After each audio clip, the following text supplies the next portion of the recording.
이 시간 이 자리에 제가 계속해서 나누고 있는 말씀들의 그 연속적인 주제를 기억하십니까? 그 간격이 좀 길다 보니까 우리가 한 달에 한 번씩 모이잖아요. 그래서 아마 좀 기억하시기가 어려우실지 모르겠습니다. 다시 한번 말씀을 드리면 하나님께서 우리 그리스도인에게 약속하신 보상은 실체가 있는 물질적인 것으로 그 첫 번째는 바로 부활하여 있게 될 새 몸이라는 걸 지난번에 나누면서 그 몸의 특성을 이미 부활하신 예수님의 몸을 통해 가늠해 보았었습니다. 오늘 우리가 소망하는 또 다른 물질적 보상에 대해서 말씀을 드리려고 합니다. 그것은 다름 아닌 그리스도인이 부활한 후에 새 몸을 가지고 들어갈 왕국입니다. 다시 말해 하나님께서 우리 그리스도인들에게 약속으로 주신 물질적 보상의 하나는 바로 완전한 주님의 왕국이라는 사실입니다. 그런데 이 왕국에 대해 공부하는 것은 먼저 기존 기독교 안에서 익숙해 있는 이 천국이라는 개념부터 선명하게 추출하는 것으로부터 시작해야 합니다. 과연 오늘날 기독교는 천국이라는 개념을 어떻게 정의하고 있습니까?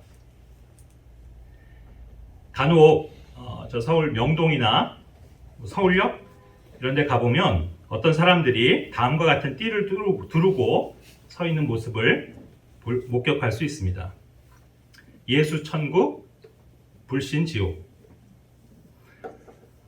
이 말은 함축적으로 예수 믿으면 천국에 가고 안 믿으면 지옥 간다는 뜻입니다. 물론 틀린 말은 아닌데 그렇다면 예수님을 믿게 되면 가게 되는 천국은 어디를 말하는 것이고 또 언제 가게 된다는 말입니까? 대개 보통 천국은 죽으면 가는 곳으로 사람들은 이해합니다. 이 역시도 틀린 말은 아닙니다. 예수님을 믿어 구원받은 성도는 죽게 되면 그 혼이 천국에 가게 됩니다. 반대로 당연히 불신자의 혼은 지옥으로 들어갑니다. 그렇다면 기독교가 말하는 천국은 장차 사람이 죽을 때 가게 될 그 장소만을 말하는 것이기에 미래에 일어날 일입니까? 또는 이와는 상반된 개념도 있는데 찬송가에 주 예수와 동행하면 그 어디나 하늘나라라는 그 가사처럼 천국은 지금도 성도들이 이 세상에서 누릴 수 있는 어떤 영적 상태를 뜻하는 겁니까? 또는 누가복음 17장 21절에서 천국은 눈에 보이게 임하는 게 아니고 너희 마음속에 있다고 하신 예수님의 말씀을 인용하면서 천국은 실제 존재하는 것이 아닌 사람의 마음 상태에 달린 거라고 말해야 하겠습니까? 사실 이처럼 기독교 안에서 가장 흔히 듣는 단어가 천국이고 그것처럼 중요한 개념이 없을지도 모르지만 또 그 단어만큼 개념이 명확히 정립되어 있지 않은 말도 없을 겁니다. 그래서 이 개념을 분명히 하는 것이 중요한데 그러기 위해서는 먼저 단어를 정확히 구분하는 게 필요합니다. 그리고 단어를 명확히 구분하기 위해서는 기준이 되는 진리의 성경이 절대적으로 필요하고 중요합니다. 우리가 영어 킹제임스 성경을 최종 권위의 성경으로 믿고 그것을 기준으로 삼는 것이 중요한 이유가 거기에 있습니다. 다시 말해 한글 개역 성경을 가지고는 결코 천국이라는 단어를 명확하게 구분하여 그 개념을 올바르게 규정할 수 없습니다. 사실 한국 기독교가 사용하는 단어들은 천국, 하늘나라, 천당, 그리고 하나님 나라 등과 같은 말들인데 그 모두는 추상적이고 애매모호한 영적인 뜻으로 들릴 뿐입니다. 우리는 이제 킹제임스 성경 안에서의 그 영어 단어들을 찾아볼 것입니다. 원래 영어로는 그 모든 단어들에 명확하게 공통적으로 들어가 있는 단어가 있는데 바로 킹덤이라는 단어입니다. 왕국이죠. 그리고 이 킹덤이라는 단어 안에도 이미 여러분이 잘 알고 있는 단어 하나가 들어가 있습니다. 그것은 바로 king, 왕입니다. 즉 킹덤이라는 단어는 왕이라는 존재가 전제되는 어떤 통치 영역인 왕국을 뜻하는 겁니다. 하지만 아까 언급한 한글 성경 안에서는 그 어디에도 왕이라는 단어가 드러나는 왕국이라는 단어를 사용하지 않습니다. 다시 말해 원래 킹덤이라는 단어는 이 왕이라는 단어 킹과 어떤 세력 범위나 영지를 뜻하는 돔이라는 단어가 결합된 단어입니다. 그러니까 왕의 통치권이나 세력하에 있는 국가를 뜻합니다. 현존하는 국가들 중에 대표적인 예로 얼마 전에 엘리자베스 여왕이 별세해서 전 세계 주목을 받았던 영국이라는 나라가 있습니다. 영국이라는 국가 명칭에는 여러 가지가 사용되지만 가장 대표적인 것이 유나이티드 킹덤입니다. 이는 연방 제국이라는 말인데 직역하면 연합된 왕국이다 이런 말입니다. 즉 영국은 역사적으로 왕이 존재하는 군주 국가이기에 이 말이 가능합니다. 그렇지만 비록 똑같이 연방 국가이지만 미국의 경우는 아시는 바대로 United States of America, 약자로 USA라고 해서 단지 여러 개의 주가 연합되어 있다는 뜻이지 미국은 왕이 존재하지 않는 나라이기 때문에 킹덤이라는 말은 들어가 있지 않은 겁니다. 그러므로 흔히 천국 또는 하늘나라라고 말하는 개념 역시 성경적으로는 왕이 다스리는 왕국의 개념이 기초하고 있는 것이지만 용어 자체에서 그 개념이 사라지다 보니 그저 사람이 죽어서 가게 되는 그 좋은 곳, 천국, 이승과 대비되는 저승의 개념, 불교에서 말하는 극락세계나 천당, 또 이상형을 뜻하는 낙원, 파라다이스, 무릉도원, 이데아, 유토피아, 엘도라도 이런 단어들과 같은 뜻이 되어서, 즉 짬뽕이 되어서 변질돼 버렸습니다. 그러면 진리의 성경인 킹제임스 성경은 이 왕국을 어떻게 표현하고 있는지를 살펴보도록 하겠습니다. 킹제임스 성경이 사용하는 용어들은 다음과 같습니다. Kingdom of God, 두 번째로 Kingdom of Christ, 세 번째로 Kingdom of Heaven, 그리고 네 번째로 Heavenly Kingdom입니다. 글자 그대로 번역해보자면 첫째 하나님의 왕국, 둘째 그리스도의 왕국, 셋째 하늘의 왕국, 네 번째도 하늘의 왕국. 형제자매들께서 오늘 이 명칭들을 잘 기억하시기를 바랍니다. 특별히 이 말씀이 진행되는 동안 이 번호도 함께 잘 기억을 하시면 좋을 것 같습니다. 자, 그런데 먼저 여기 3번과 4번이 거의 비슷해 보이는 것을 알 수 있는데 그 이유는 사용된 단어가 거의 같기 때문입니다. 아까 말한 공통적인 단어 킹덤 외에도 하늘이라는 뜻의 단어가 공통적으로 들어가 있는데 3번은 명사 형태 heaven을, 그리고 4번은 형용사 형태인 heavenly를 사용하고 있을 뿐입니다. 그러다 보니 3번과 4번을 이제 한국어로도 구분을 명확히 해줘야 하는데 직역에서 3번을 하늘의 왕국이라고 했으니까 4번은 그것과는 좀 다르게 하늘에 있는 왕국, 하늘에 속한 왕국, 아니면 한자를 써서 천상의 왕국 등의 표현이 가능할 것입니다. 그런데 지금 형제자매들이 공통적으로 사용하고 있는 이 흠정력, 한글 흠정력은 이 헤븐리 킹덤을 그냥 하늘 왕국이라고 해놨으니까 우리도 혼선을 피하기 위해서 하늘 왕국이라고 부르도록 하겠습니다. 그럼 이 하늘 왕국으로 번역된 헤븐리 킹덤은 무엇이며 또 그것은 어디에 있는 겁니까? 바로 사람들이 천국 또는 하늘나라라는 개념으로 그 사람들 뇌리에 박혀있는 그리스도인이 죽으면 가게 되는 곳입니다. 교리적으로 셋째 하늘에 해당하는 것으로 이해하면 틀리지 않습니다. 디모데후서 4장 18절이 이 단어를 소개하고 있습니다. 주께서 나를 모든 악한 일에서 건져내시고 또 자신의 하늘 왕국에 이르기까지 보존하시리니.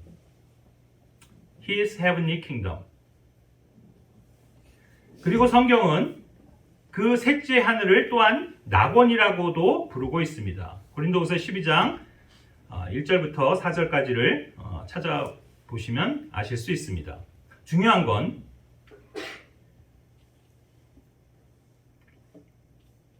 그 단어가 표시하는 하늘은 현재 우리 머리 위 방향으로 끝까지 올라가면 존재하는 그 하늘이라는 점이고, 그곳의 왕은 바로 하나님이시라는 사실입니다. 바로 이 하늘 왕국에 들어가는 사람들은 예수 그리스도를 개인의 주로 믿고 구원받은 그 사람들인데, 육체를 벗게 되면, 즉 죽게 되면 그 영과 혼은 그 하늘 왕국 안으로 올라갑니다. 그러니까 죽은 후에 이 하늘 왕국으로 올라가게 되는 사람은 오직 구원받은 성도이지 결코 불신자들은 아닙니다. 오히려 불신자들은 그 하늘 왕국과는 정반대 방향 아래쪽으로 있는, 거리적으로도 가장 먼 곳에 위치하는 지옥으로 내려갑니다. 그런데도 사람들은 누군가 죽게 되면 그가 좋은 곳으로 갔느니, 천국에 갔을 거라느니 하면서 고인이 위에서 보고 있다는 식으로 표현합니다. 우리가 TV 프로그램들을 보다 보면 죽은 가족을 떠올리며 다 이런 식으로 표현하는 걸 보는데, 예를 들어 먼저 하늘로 가신 아버님이 지금 위에서 성공한 자녀의 모습을 보면서 참 기뻐하실 거다, 이런 식으로 말합니다. 하지만 이건 웃기지도 않는 이야기입니다. 믿지 않는 그 가족은 위에 있는 게 아니라 아래, 지하에 있고, 그들은 결코 현재 이 땅 위에 살아있는 가족들을 볼 수도 없는 것입니다. 그러면 지금 그 위에 있는 하늘 왕국엔 누가 가 있습니까? 앞서 말한 대로 구원받은 그리스도인들입니다. 성경 안에서는 익히 잘 알고 있는 베드로나 바울 같은 사도들로부터 시작해 지난 2000년 가까운 역사 가운데 살아있을 때 믿고 구원받은 그 사람들입니다. 약 2년 전에 주님께 가신 제 아버님이신 유광식 형제님이 그곳에 계십니다. 10수년 전까지 함께 교제하며 동역했던, 여기 가연이 또 여정이의 아버지가 되는 유수 형제님도 거기 있는 겁니다. 저는 만나본 적이 없지만 여기 김종우 형제님과 가까이 지내셨던 김학범 형제님도 거기 계십니다. 이처럼 제가 아는 성도들 가운데서도 이미 먼저 주님의 부름을 받고 그곳 하늘왕국에 가 있는 분들이 많이 있습니다. 그런데 여기서 간과하지 말아야 하는 한 가지는, 그곳 하늘왕국에 가 있는 모든 성도들은 오직 그들의 혼이라는 사실입니다. 그리고 또한 당연히 위로 올라간다고 했으니 영도 올라가 있을 겁니다. 전도서 3장 21절이 그것을 입증해주고 있습니다. 그러니까 현재 그 하늘 왕국 안에는 신약 성도들의 혼들이 가 있는 거지 육체가 가 있는 게 아닙니다. 지금 하늘 왕국에 육체로 존재하는 성도들은 물론 있는데 그들은 오직 구약 성도들이지 신약 성도들이 아닙니다. 그 옛날 육체를 지닌 채 휴거되었던 에녹과 엘리야, 그리고 그 몸이 먼저 부활한 모세나 다윗을 포함해 지난번 말씀드렸던 그 마태복음 27장에 예수님이 부활하실 때 함께 일어난 일부 구약 성도들만이 몸을 지닌 채 그곳 셋째 하늘 또는 낙원이라 불리는 하늘 왕국에 있는 것입니다. 신약 성도들의 몸은 아직 부활하기 전이어서 그들은 아직 혼만이 올라가 있습니다. 제가 이 점을 강조하는 이유는 잠시 후 아시게 될 텐데, 우리가 구분하고자 하는 그 왕국에 각각 들어가는 성도들의 상태가 다르다는 사실 때문입니다. 그렇다면 그 하늘에 위치한 왕국은 어떤 세계입니까? 영적인 세계입니까? 아니면 물질적 세계입니까? 실은 둘 다입니다. 그곳은 하나님께서 왕으로서 군림하시는 왕국이기에 영적으로나 물질적으로나 완전한 세계입니다. 제가 수개월에 걸쳐 계속 완전한 물질적 보상에 대해 이야기하고 있는데 저 하늘에 있는 왕국은 영적인 왕국인 동시에 또한 물질 체계를 지녔음을 강조했습니다. 이에 대한 분명한 근거 구절은 히브리서 10장 34절입니다. 너에게 하늘에 더 낮고 영구한 실체가 있는 줄 너희 자신이 알므로.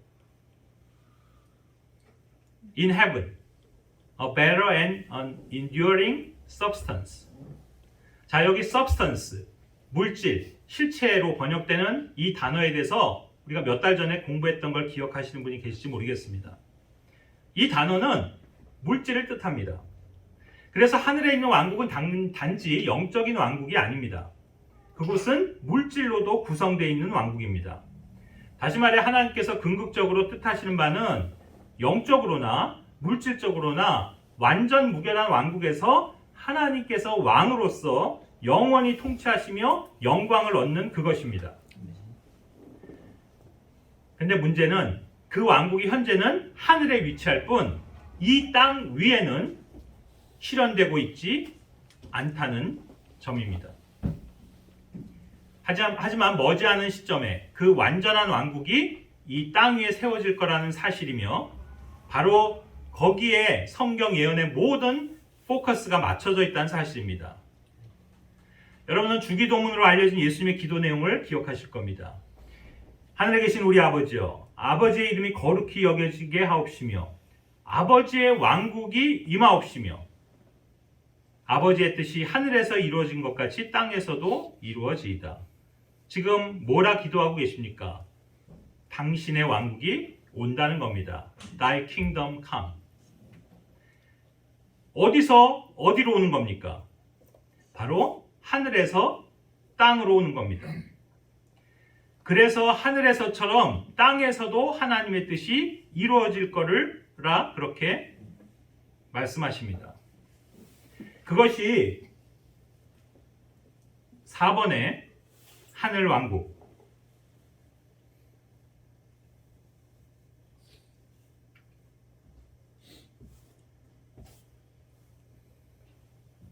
(3번의) 하늘의 왕국인데 Kingdom of Heaven이요.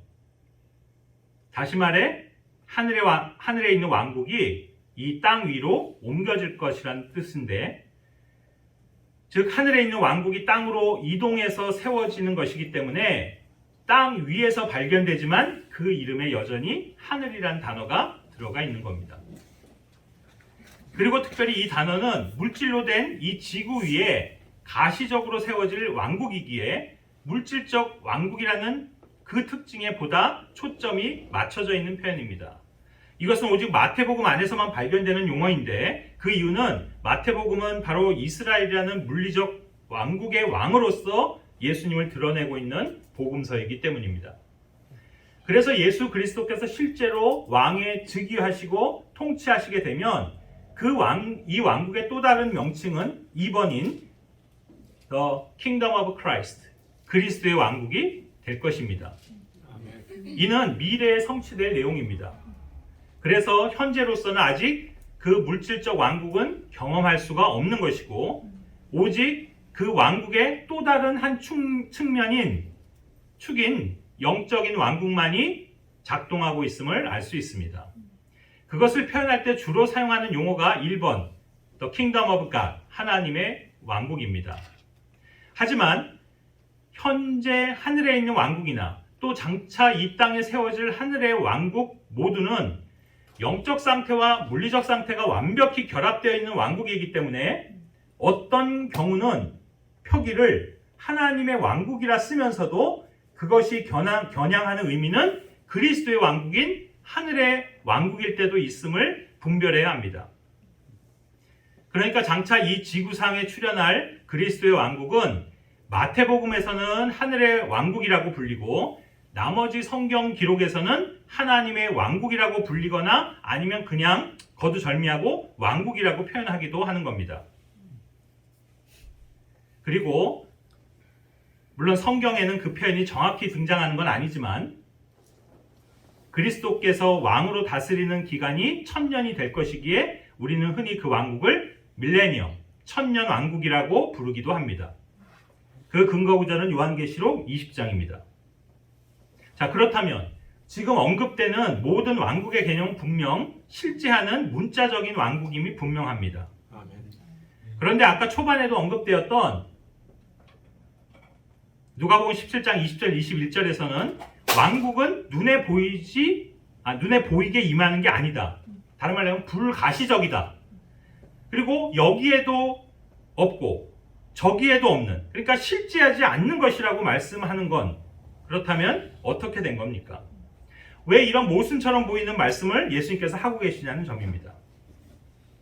분명한 점은 이곳 누가복음 17장에서의 예수님의 언급은 눈에 보이지 않는 영적인 왕국에 관한 것이라는 사실입니다.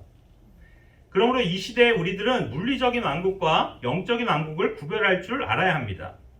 예를 들어 여러분이 잘 아시는 요한복음 3장은 이 둘을 모두 말씀하고 계십니다.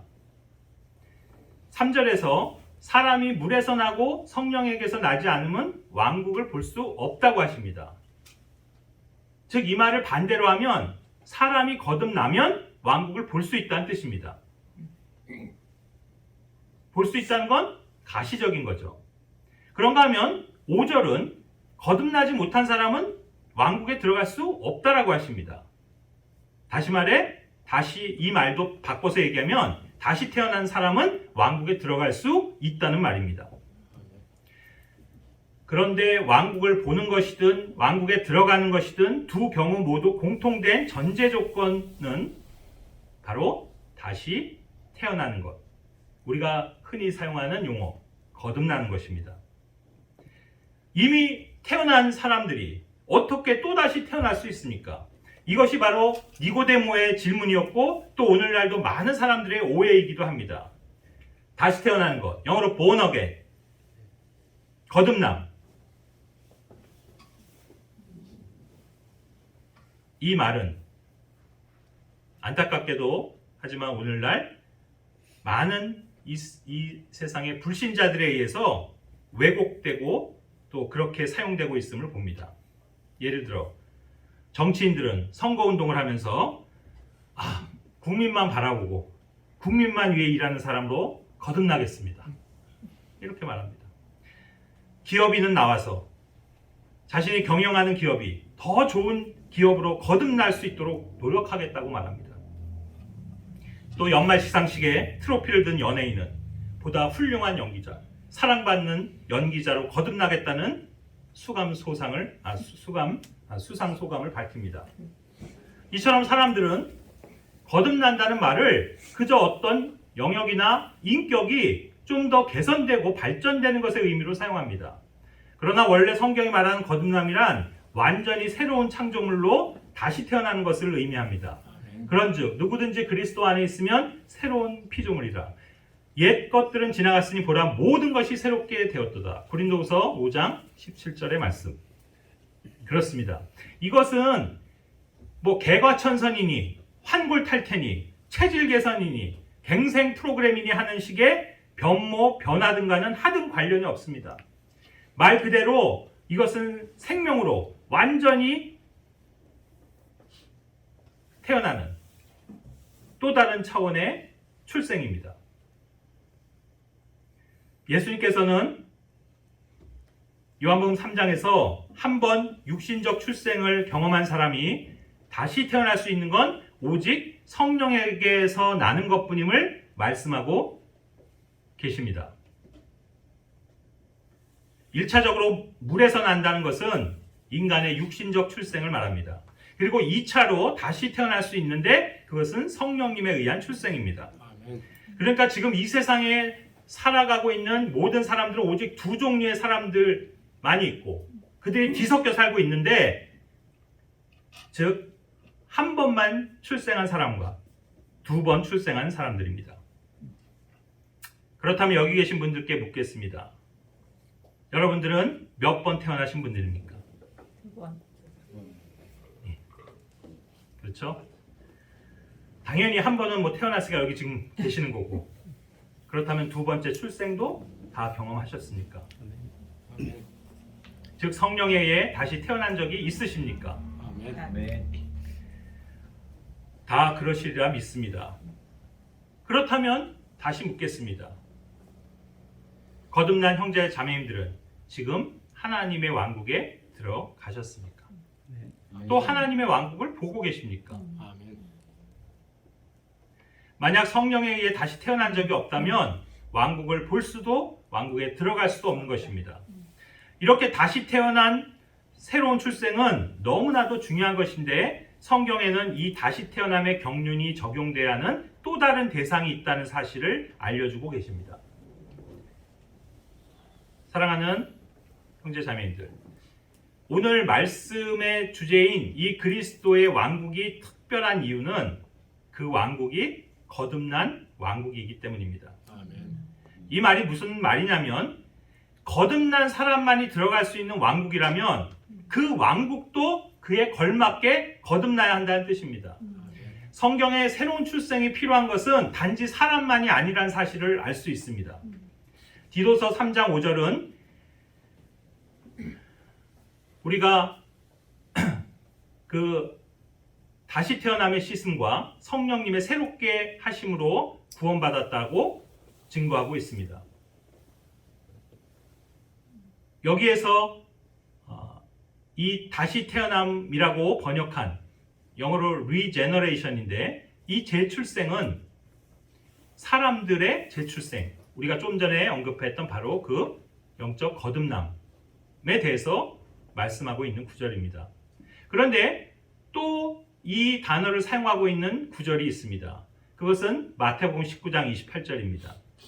진실로 내가 너에게 이르노니 다시 나게 하는 때 in the regeneration, 바로 그때는 사람의 아들이 자기의 영광의 왕좌에 앉을 때라 이렇게 말씀하십니다.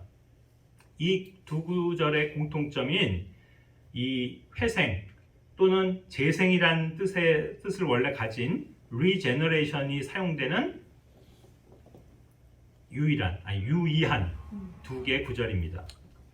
그런데 디도서는 사람이 다시 태어나는 것이기 때문에 이것은 우리 모두가 경험한 대로 개인이 예수님을 믿는 순간 일어나는 재출생을 의미합니다. 그런데 마태복음에서 거론하고 있는 리제너레이션은 예수님께서 영광의 왕에 앉으실 때를 가리키고 있기 때문에 이것은 예수님이 재림할 때를 말하는 것입니다.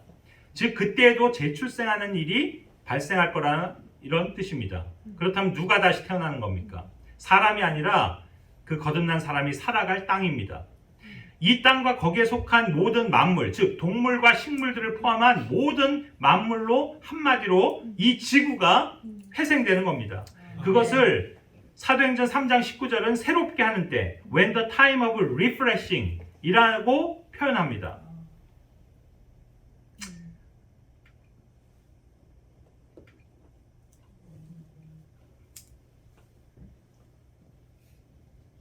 쉽게 말해 우리가 살고 있는 이 지구도 구원을 받아야 하고 다시 새로워져야 합니다. 그렇다면 왜 그래야 합니까? 지구 역시도 아담과 그 후손들이 흘린 피로 더럽혀지고 저주받아 있기 때문입니다. 창세기 3장 17절 18절이 땅이 저주받았음을 하나님이 선포하십니다. 그 결과 로마서 8장 22절은 온 창조 세계가 지금도 신음하고 고통 중에 산고를 치르고 있다고 하십니다. 그래서 그리스도의 다시 오심과 몸의 구속을 기다리는 것은 비단 우리 인간들 그리스도인만이 아니라 만물도 그러하다는 겁니다. 그것이 로마서 8장 23절이 증거하는 바입니다. 사람이 살아가는 이 땅과 그 안의 모든 만물 역시도 완전히 새롭게 되어야 합니다. 이것은 바로 지금 우리가 얘기하는 그 거듭남의 완전한 새로운 출생을 말하는 것입니다. 저 그린피스라든가 환경단체들이 그 환경운동을 해갖고 이 지구를 살려보겠다고 새롭게 다시 옛날 상태로 돌려보겠다고 노력하지만 아무 소용이 없는 짓입니다. 그렇게 되지 않습니다. 이것은 마치 우리 사람들이 거듭나기 위해서 구원받기 위해서 그 부질없는 행위들에 의존하는 것처럼 어쩌면 이 지구도 그런 사람들의 그 부질없는 행위로 그러나 새롭게 될 수 없다는 사실을 깨달아야 합니다. 오직 이것은 우리의 주이신 예수 그리스도께서 다시 오시는 날 그렇게 될 것입니다. 아멘. 그러므로 예수님께서 첫 번째 오신 것은 사람들을 구원하는 것이었다면 두 번째 오시는 목적은 어쩌면 이 지구를 구원하기 위한 거다. 이렇게 표현할 수도 있을 것입니다. 자, 이제 이 왕국과 관련한 몇 가지 다르게 표현되는 동사들에 대해서 살펴보겠습니다.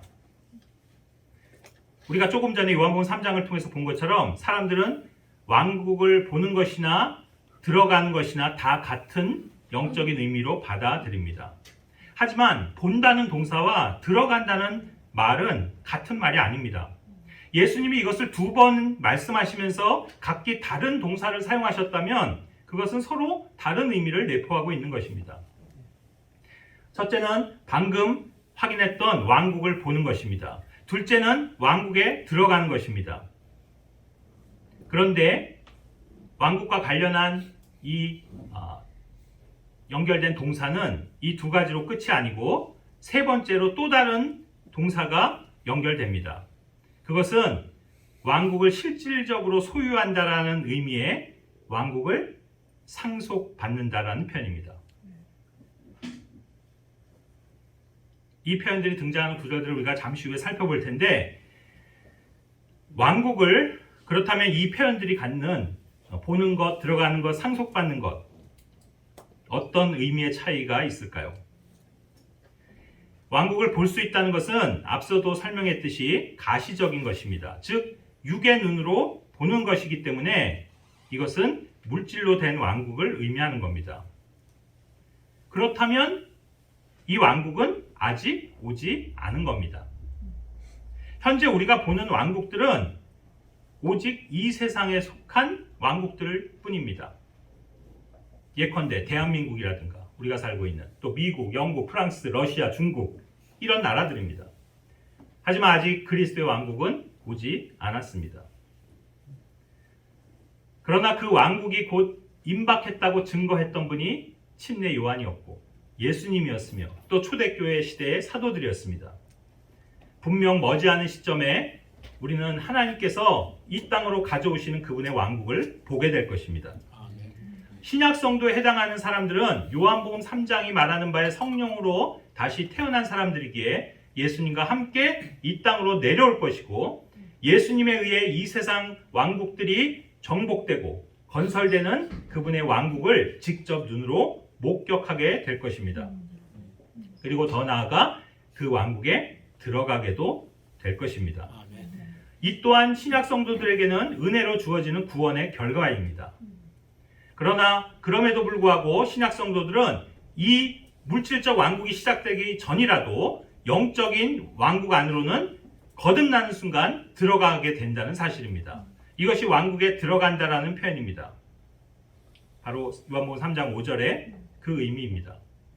물질적인 왕국은 아직 도래하지 않았기 때문에 아직은 볼 수 없지만 영적인 왕국 안으로는 이미 들어가 있는 겁니다. 골로새서 1장 13절이 그것을 말씀해 줍니다. 그분께서 우리를 어둠의 권능에서 건져내사 자신의 사랑하는 아들의 왕국으로 옮기셨으니 영어로 has translated us into the kingdom of his dear son. 이 구절은 분명히 완료형으로 이미 그 왕국 안으로 우리를 옮기셨다 말씀합니다.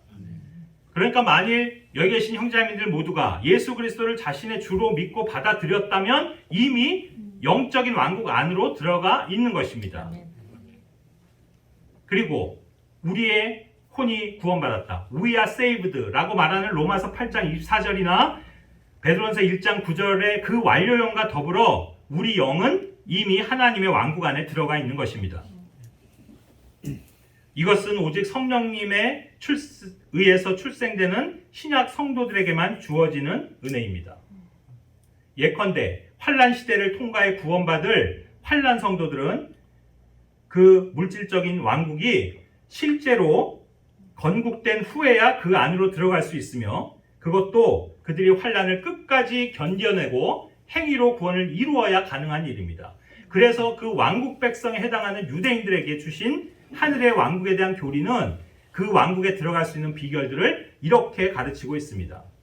너희가 서기관들과 바리새인들의 의의를 능가하지 아니하면 결코 하늘의 왕국에 들어가지 못한다.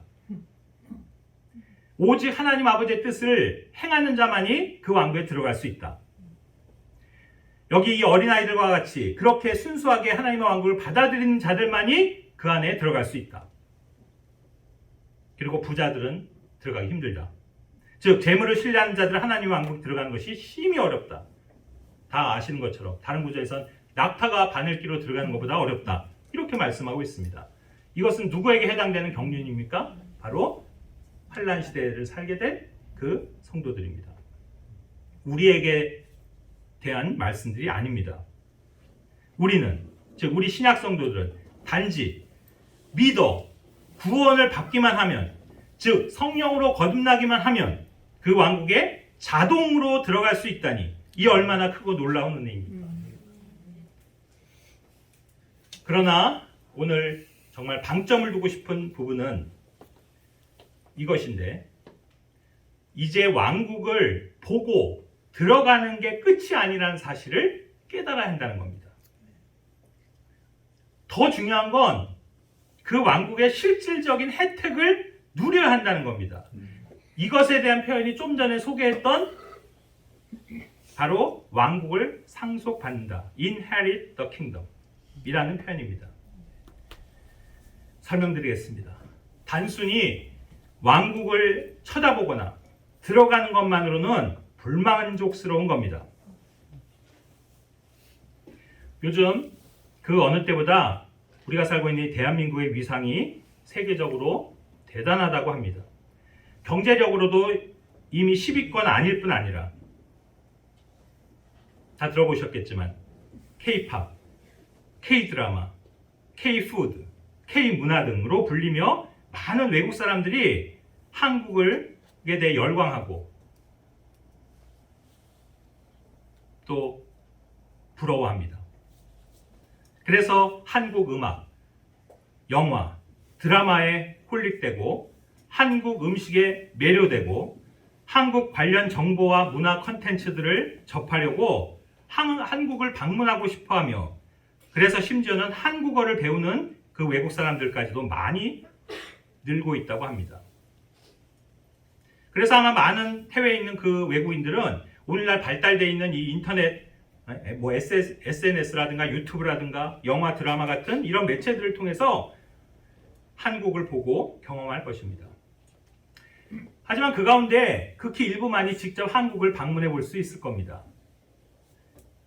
현재 무비자 입국이 가능한 국가의 사람들이나 방문 비자를 얻어서 한국을 방문하게 되면 외국인들은 최장 3개월까지 한국에 체류하면서 한국을 관광할 수 있습니다.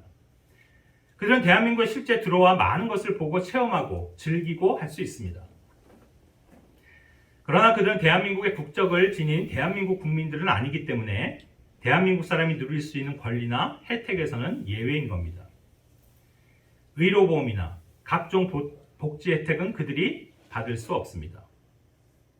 그들은 투표권도 없고 피선거권도 없기에 출마해서 국회의원이 될 수도 없고 시의원이나 도지사가 될 수도 없습니다. 특별한 비자가 없는 한 금융거래도 할 수 없고 부동산을 소유할 수도 없으며 취업을 하거나 사업을 통해 이득을 취할 수도 없습니다. 그들은 그저 방문객이기에 관광만 해야 합니다. 제가 지금 이런 비유를 드는 이유는 장차 이 세상에 건립될 그리스도의 왕국은 정말 좋고 환상적인 곳이기에 그 자체를 보고 그 안에 들어가는 것만 해도 대단한 축복인 건 맞습니다. 그러나 그 왕국을 실제로 소유하고 그것으로 주어지는 각종 권리와 그 축복된 혜택들을 얻지 못한다면 사실 그건 완전한 행복이 아닐 겁니다.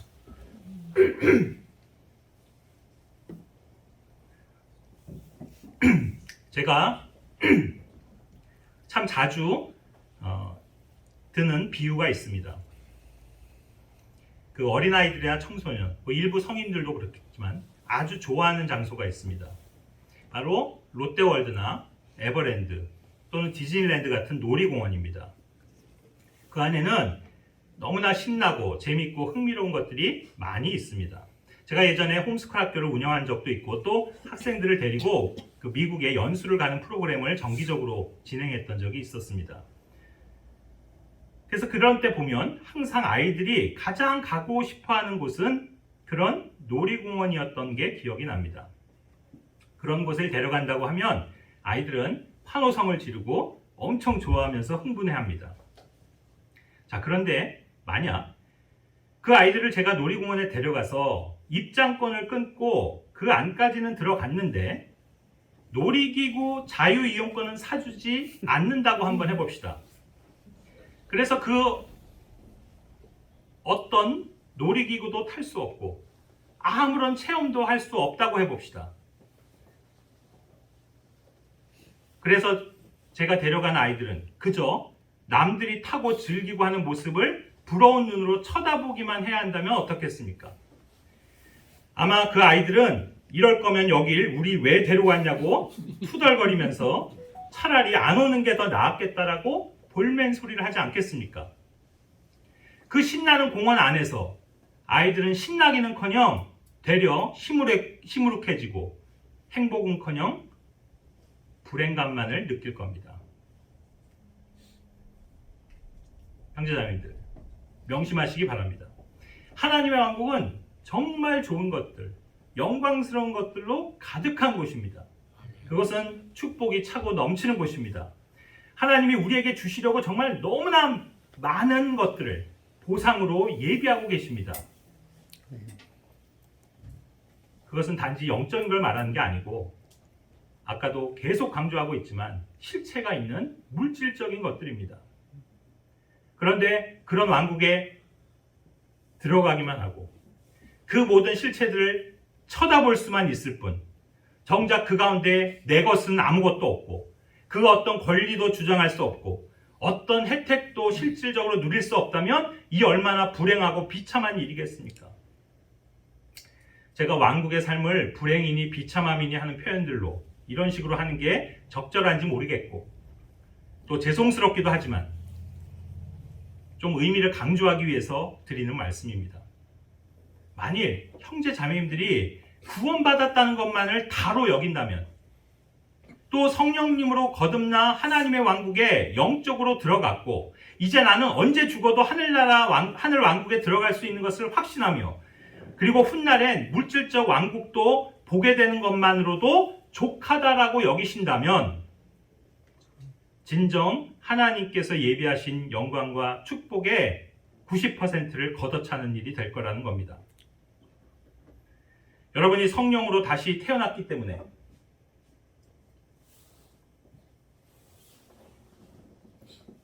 그 즉시 영이 바뀌었네요. 여러분이 거듭나는 순간 여러분의 영이 즉시 하나님의 왕국에 들어갔고 또 살다가 죽게 되면 그 영과 혼이 하늘 왕국에 들어가 있다가 휴거 때 그 몸이 부활하여 이제 그리스도께 연합해 주님과 함께 이 땅에 내려올 땐 그분이 세우는 왕국을 보게 되며 그땐 몸도 하늘의 왕국 안으로 들어가게 되는 이 놀라운 왕국과 관련한 구원의 삼중 시련은 분명 은혜로 확실하게 주어진 것이고 어떤 경우에도 변경이 있을 수 없습니다. 그러나 왕국을 실질적으로 소유하고 그 왕국의 통치권을 행사하며 거기에 뒤따라오는 수많은 혜택을 받아 누리는 일은 결코 은혜로 주어지는 것은 아닙니다. 그것은 구원받은 이후에 이룬 행위들에 대한 실질적 보상이며 대가라는 사실을 잊지 말아야 할 것입니다. 이것을 잘 보여주는 가르침이 누가복음 19장의 그 파운드의 비유라고 저는 생각합니다. 이 비유에 대해서도 또 나눌 수 있는 기회가 있겠지만 한마디로 왕국의 보상은 통치권으로 귀결된다는 말씀을 먼저 드리고 싶습니다. 우리는 이 땅을 통치할 사람들로 하나님께서 예비하셨고 그것이 바로 우리에게 주어질 그 왕국에서의 보상이라는 사실입니다. 이 보상은 철저히 그래서 성과 위주고 이것에는 결코 모든 그리스도인이 동등하지 않음을 말씀드립니다. 형제 자매님께서 반드시 명심해야 하는 한 가지 진리는 구원받는 거에는 동서고금, 남녀노소, 지위 고하를 막론하며 유대인과 이방인, 종이나 자유자 사이에 그 어떤 차별도 없지만 하나님의 왕국 안에서 받을 상급과 보상에는 분명한 차별과 차등이 있다는 사실입니다.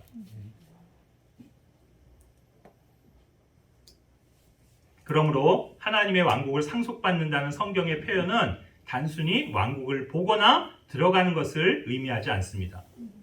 그것은 왕국의 영토 일부분을 실제로 위임받아서 통치하는 특권을 의미합니다.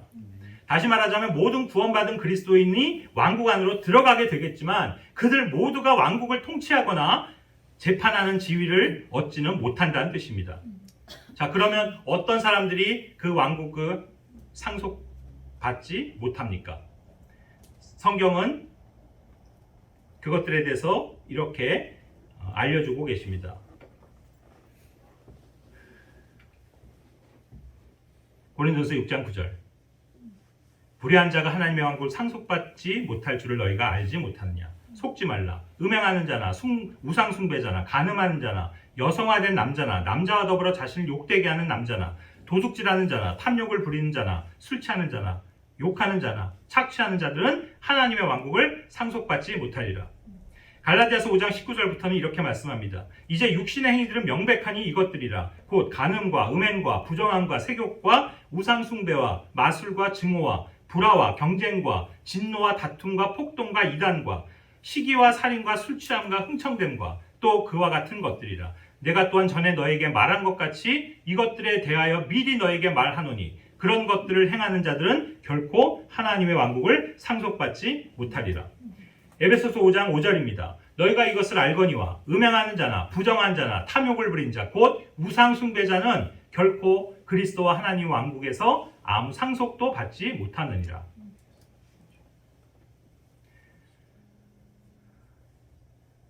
유의해야 되는 점은 이 구절들은 구원받지 못한 불의한 자들을 말하는 것이 아닙니다. 구원받았지만 여기 열거된 이런 불의한 일들을 행하는 그리스도인들을 말합니다. 아니, 어떻게 구원받은 그리스도인들이 이런 행악들을 할 수 있습니까? 하고 의아해 하실지 모르겠습니다. 그리고 이건 애초부터 구원받지 못한 사람이 아닐까요? 하실지도 모르겠습니다. 하지만 이처럼 구원을 의심받을 만큼 세상의 악인들과 다르지 않은 악한 행위들을 하는 육신적인 그리스도인들이니까 왕국에서 유업을 받지 못하는 겁니다. 이 구절들에 나열된 종류의 불의한 행위들은 그것들을 지속하는 그리스도인이라면 비록 왕국에는 들어간다 하더라도 아무런 상속도 받지 못할 거라고 하시는 반면, 그렇다면 이제 이 상속들은 누가 받을 수 있다고 하십니까? 그 구절은 대표적으로 골로새서 3장 24절입니다. 그리스도를 섬기는 자들은 상속 유업을 얻는다고 말씀하십니다. 그리스도를 섬기는 너희들. 그렇습니다. 현재 인생 안에서 주 예수 그리스도를 섬기는 사람들은 왕국 안에서 통치할 땅을 상속받게 됩니다. 그리스도를 섬긴다는 것은 곧 구원받은 그리스도인들이 그분을 위해 사는 것을 말합니다. 성도들이 그리스도를 섬기는 행위는 그 앞선 구절들이 언급한 육신적인 행위들과는 거리가 먼 행위들일 것입니다. 그렇다면 이 구절에서 더 구체적으로 말하는 그리스도를 섬기는, 즉 그런 삶을 사는 너희는 구체적으로 어떤 사람들입니까? 여러분들은 아마 얼핏 그리스도를 섬기는 것은 뭔가 대단히 영적이고 사역적이며 특별한 삶이라고 생각하실지도 모르겠습니다. 즉 목회자나 선교사가 되거나 또는 특별한 영적 사역을 하는 사람일 거라 생각할 겁니다. 교회 안에서 여러 가지 활동과 봉사에서 두드러진 업적을 보이는 삶이라고 생각할지도 모르겠습니다. 하지만 이 골로새서 3장 24절이 어떤 문맥 가운데 등장하고 있는 구절인지를 자세히 살펴봐야 합니다. 바로 그 결론 구절인 이 24절 앞에 22절과 23절은 육체 주인에게 순종하고 사람을 섬길 때 마음을 다해 사람이 아닌 주님께 하듯이 해야 한다는 말씀입니다. 그 앞에 21절은 자녀들을 노엽게 하지 않는 부모가 되어야 한다는 뜻입니다. 그 앞에 20절은 자녀들은 부모에게 순종해야 한다는 말씀입니다. 그 앞 19절은 남편들은 아내를 사랑하고 모질게 대하지 말라는 말씀입니다. 그리고 그 앞 18절은 아내된 자들은 남편에게 복종해야 한다는 말씀입니다. 이게 다 무슨 뜻입니까?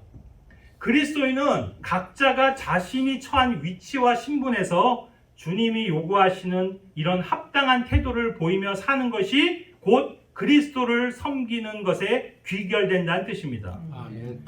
제 아무리 교회 안에서 헌신적으로 봉사하고 열심히 성경 공부도 하고 간증에도 열심이고 찬양과 기도도 탁월하게 하는 자매라 해도 남편에게 복종하지 않는 아내라면 그리스도를 잘 섬기는 게 아닙니다. 교회 안에서 장로니 집사니 직분도 있고 성경 공부도 인도하고 헌금도 많이 하는 형제일지라도 주 안에서 아내를 사랑하지 않고 자녀들을 말씀으로 잘 양육하거나 가정 안에서 본이 되는 가장이 되지 못한다면 별 의미가 없는 겁니다.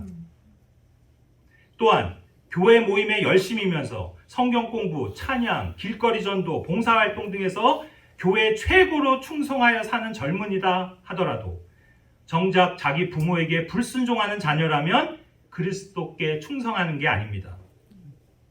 심지어는 육체의 주인이 그리스도인이든 불신자이든 간에 그를 섬겨야 하는 종의 신분이라면 항상 눈가림이 아닌 하나님을 두려워하는 마음으로 그 주인을 순종해야 한다는 말씀입니다.